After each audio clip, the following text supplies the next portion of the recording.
实这是有分咯，这吼是会读做他吼，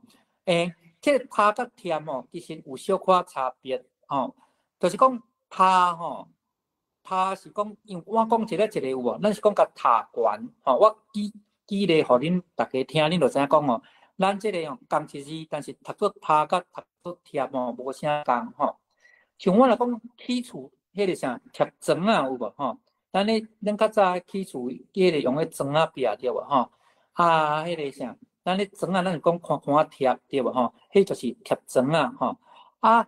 但是呢，你看咱若是迄个厝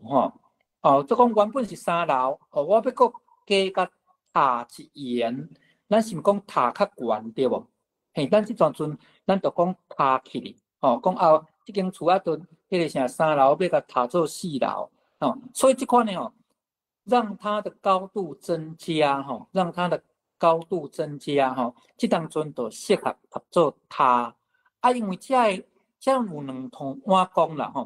伊就是啥呢？伊就是迄个安尼一个一个一直塔起哩因为咱都是2通碗公塔好，所以这是爱读做塔较好